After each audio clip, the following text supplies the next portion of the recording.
bumili ng suka. So,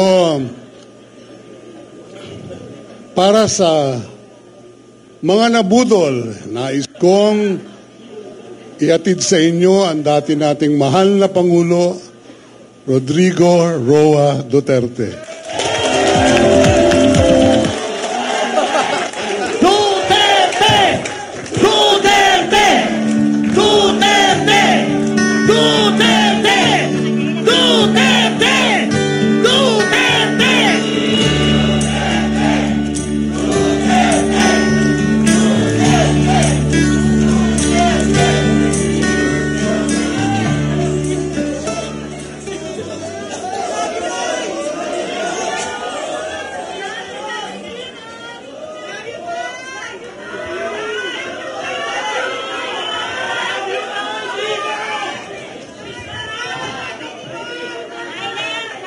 Alam mo, may sarili akong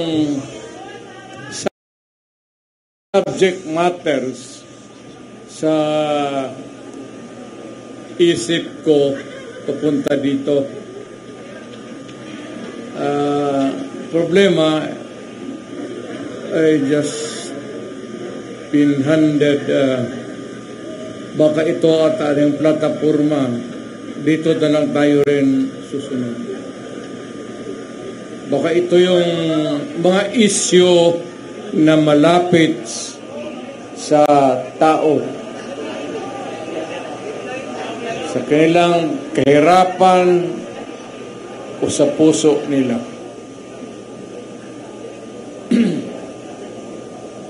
Alam mo,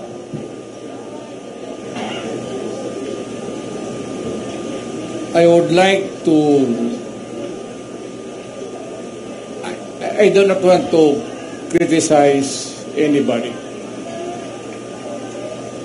But, you know, however you do it, basta nandiyan ka sa gobyerno, ikaw yung nagdadala ng, ikaw yung timon, talagang mahirap. And I can understand kung yung mga issue hindi ka agad nabibigyan ng, if it's a problem, it would take time.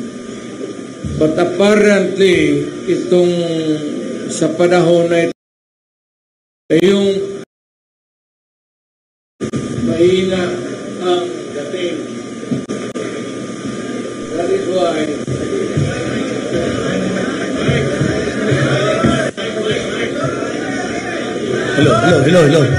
Hello. Excuse me.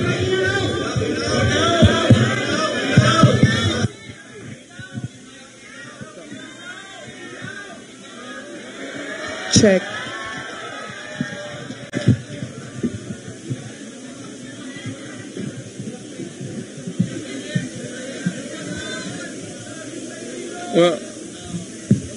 Alam natin yung issues. Hindi na natin pag-usapan dyan kasi lumalalim ang gabi.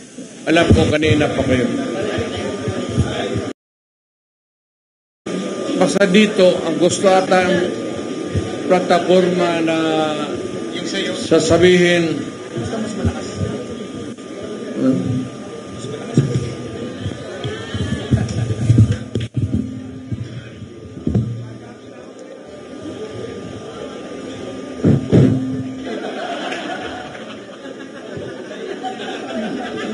Kalimutan ko ito nung sinabi. Well, sa madaling sabi, maraming issues. Hindi ko naman sinasabi na kaya natin kung tayo ang nandyan sa Malacanang. You know, it's not that easy. I have been there. But ito, the guy is simply taking his time to come up with the solution of the problem. So kagaya nitong bigas, which is really tumatama yan sa tiyan pati sa puso ng Pilipino. Hindi niya nakuha yung pinaka, either is subsidized o whatever, but it goes on up and nahihirapan po ang Pilipino to cope up. Bukang hindi niya kaya na habulin yung presyo. Yan na lang sa pagkain. Huwag na yung iba. Pwede na natin yung graft and corruption. Nandyan yan eh. Baski anong klaseng administrasyon. Pero yung immediate, urgent need to solve is really itong presyo or the price of rice. Kailangan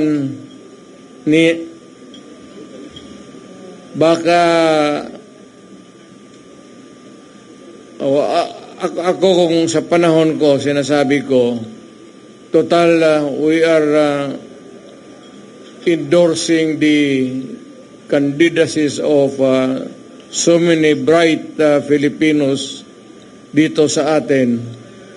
Baka not the magic one, but makuha nila kung paano talaga bigyan ng solusyon. It's either you import and go down or whatever, but sad to say, the Philippines is agricultural based ang country natin. Ang ekonomiya natin is agriculture. Ang problema, yung pagkain mismo, hirap tayo. Well, of course, yung mga dumadating na typhoons could be one of the factors that can be, palagay na natin, hirap tayo maghabol. Alam mo, pag nasa gobyerno ka, ikaw yung nagdadala, you cannot give promises. Panay na lang ang pangako mo and you keep on, promising people for so many things. Pero itong pagkain talagang unahin nila. Pinaka-basic talaga. Medyo hirap sila. Aywan ko kung bakit. Ngayon, kung yung presyo ng bigas, yung presyo ng pagkain para sa Pilipino mas bababa ngayon,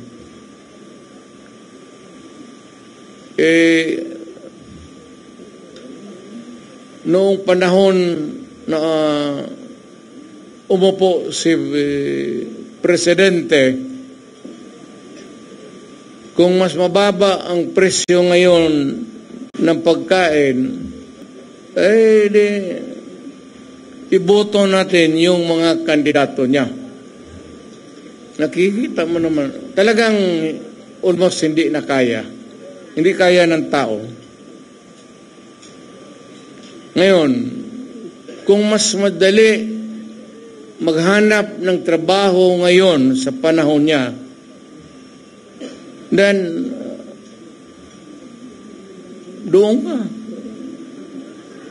sa kanya, doon sa administrasyon.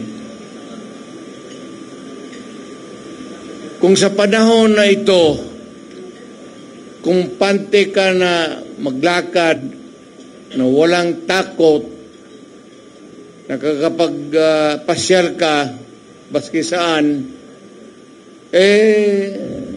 wag mo nang bitawan si Marcos. piliin mo na yung kandidato niya.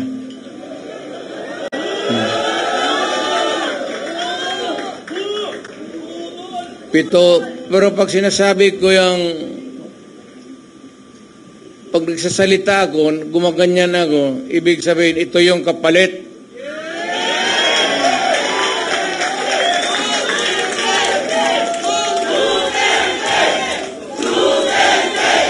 If it's easier for you to find employment or jobs now than before, then go for Marcos. Yan ang sabihin ko na medyo basic na hindi nila mahabol. Ngayon, kung mas minus yung droga at krimen ngayon kaysa noon,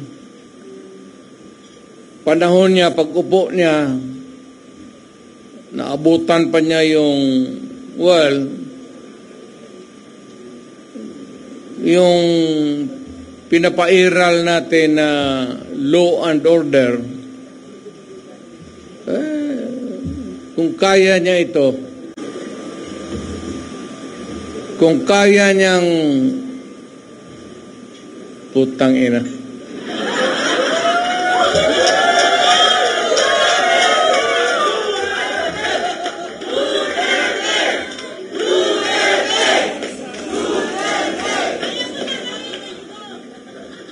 Alam mo kung ako ang durugista,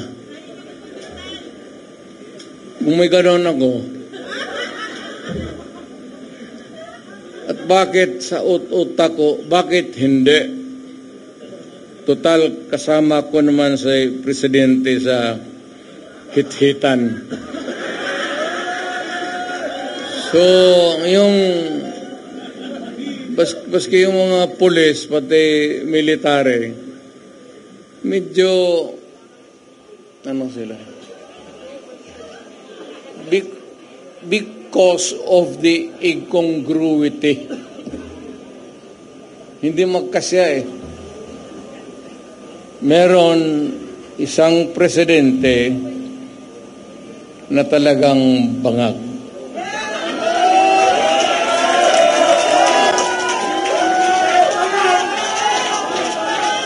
Hindi naman buang,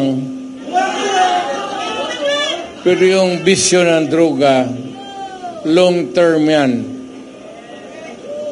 Maging ulol si Marcos,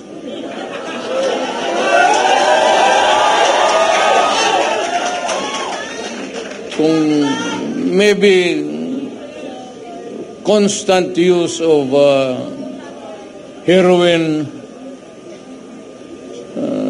aabot pa siguro siya ng 80. Pero pagdating sa panahon na yan, hindi na siya gumagalaw. Either nakatindig lang yan sa kwarto niya o natutulog. Ganito na lang. Marami tayong problema. I think the Marcos government has fallen short of the expectations. Ako, hindi ko ma-compare kasi pwede kong sabihin, mas mabuti siya ngayon kaysa aking panahon. I can even concede na ganon ang nangyayari. Pero it would not be a good reason for you to solve the problem just because you're doing right, more rights than the wrong ones that the other guy had committed in the past. Na ibig sabihin niya, kung sabihin, wala yun si Duterte, mahina kasi ganun. Okay. But it's not me. It's the Filipino people. Ang tignan mo ang Pilipino, huwag kang magturo dyan sa mga kalaban mo, kagaya ko, kasi ako, hindi na ako kandidato. Ngayon, kung mag-usap tayo, ang pag-usapan natin kung ano ang mga tao na pwede nating gawin na makatulong sa atin, mailagay dyan sa Senado para paski batas na lang ang habulin natin or a policy that is enunciated by Congress, particularly about the drug problem and itong ekonomiya. Itong ekonomiya, mabigat to.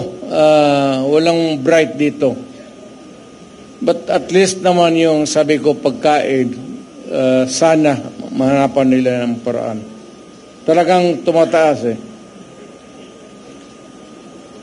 Kaya I don't know how it operates now, but if you continue to practice democracy, we have to have a Senate na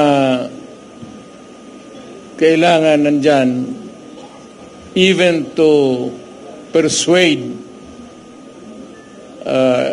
any sitting government to do what is right. So, nakikita ko si Philip Salvador, ang naalaala ko sa kanya, artista siya. Mahusay na artista. Kaya idol ko siya, yung mga sine niya, pinapanood ko. Tinitignan ko siya kung paano niya yakapin yung mga babae at paano niya nakalikan.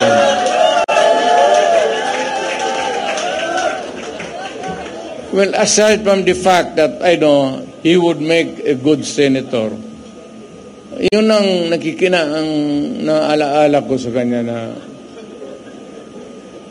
parang durog talaga ang babae sa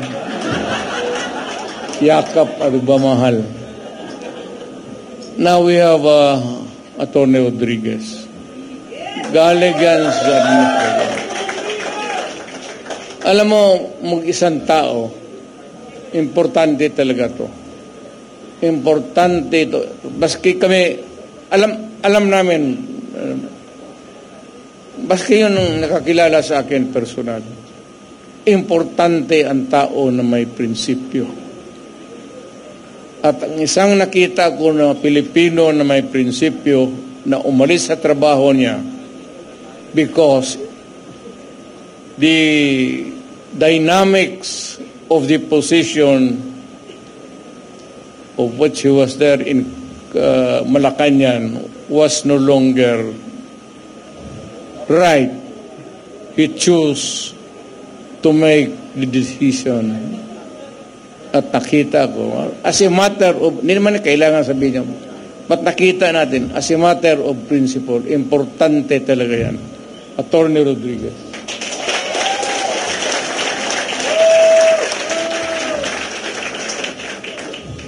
Itong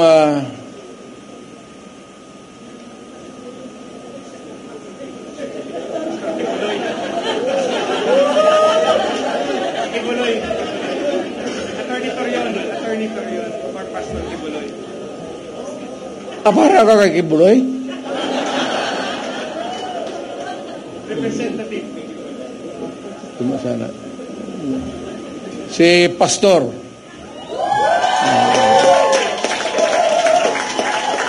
At least kung maghanap ka ng tao na kandidato, kung manalo at makaupo dyan as a senator who has the moral values, pati marunong, bright. Talagang bright yan si Pastor.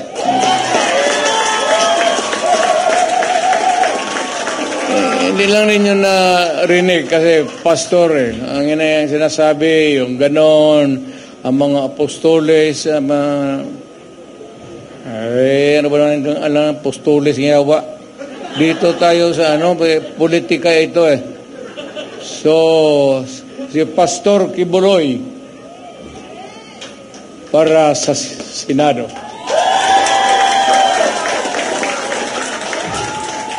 Itong tao na itong sunod na sinasabi ko, humahanga talaga ako sa integrity pati yung utak.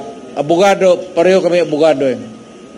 Puto pag nagsalita ito, hindi ko naman kilala to, but yung the constant exposure sa TV, parang natauhan ako, magaling to ah. Alam niya, sinasabi niya, pati tatanong-tanong ako, talagang is one of the upright na tao na bira mong makita ng ganun. Yung mga bright na karihan kasi ng mga bright, mga gago eh. Inhaluan nila yung trabaho nila ng kagaguhan. Alam mo, ako talaga, it was I who sought him. Ako naghanap sa kanya para makilala ko siya. Talagang bumilib ako sa kanya. Marcoleta.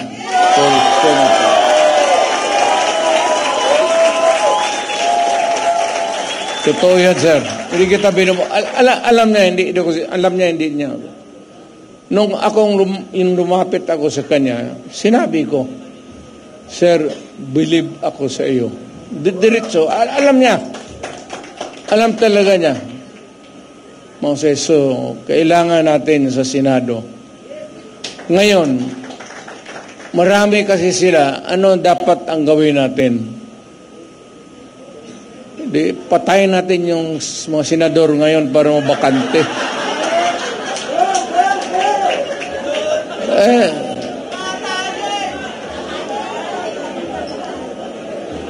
Kung makapatay tayo ng mga 15 na senador, pasok na tayo lahat.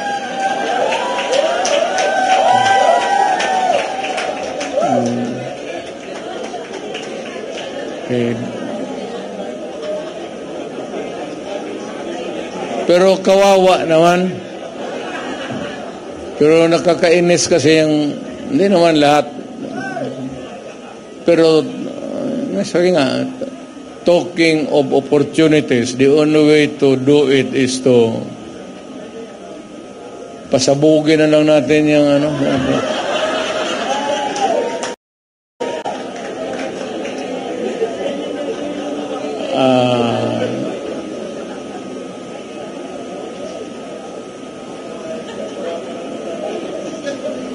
itong sa sunod ko, mahusay na abogado to. He's a practicing lawyer and is really very bright. Marunong talaga to. Marunong sa lahat. Abogado, sa trial,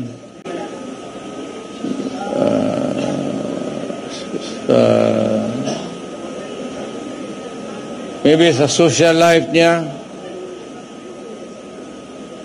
at siguro sa babae.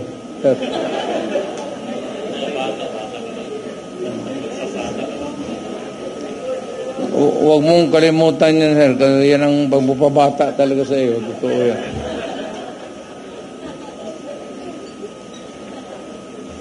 Attorney Lambino.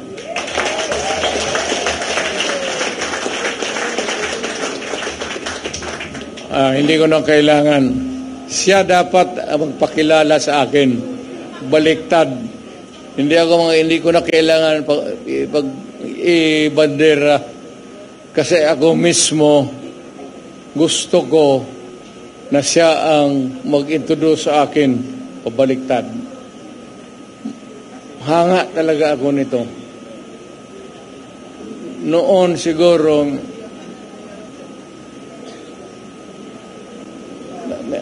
may asawa ka naman, no? Marami po. Marami na ito. Pareho tayo.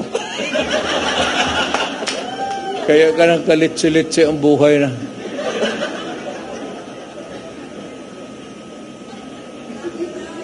Yung akin, nandito siya. Kaharap ko. Kasi PDP siya. Nag-iisa ka na lang, no? Itong ano ba, sitwasyon sa, I'm talking about Cagayan de Oro. You know what is really very, almost,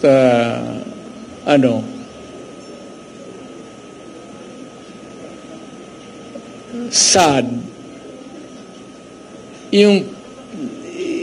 itong PDP was a creation of the politicians mainly dyan sa Cagayan de Oro, Oriental, Misamis.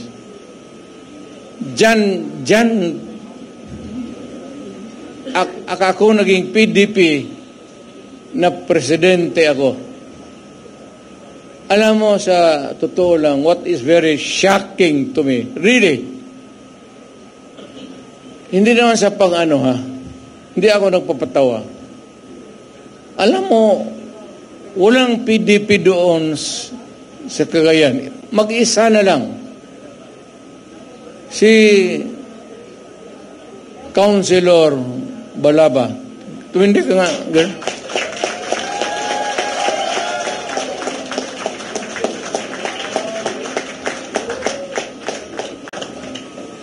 Kaya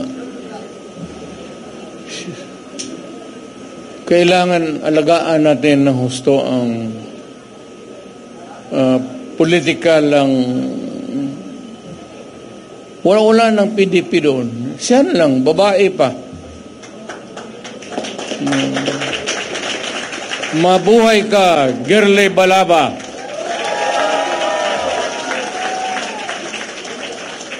Mabuhay ka, Girly Balaba. At si Rudy Duterte.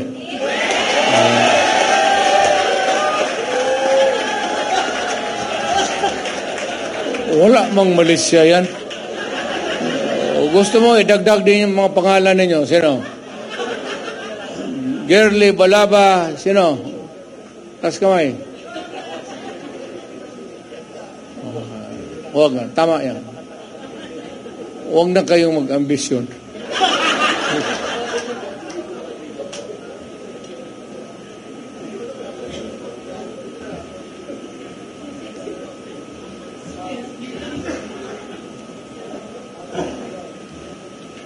For the rare occasions that I visit Western Visayas, may nakita ako tao na talagang merong go na a lawyer almost to the point of impatient yung ano niya, ano ba tawag na? Basta nakita ko yung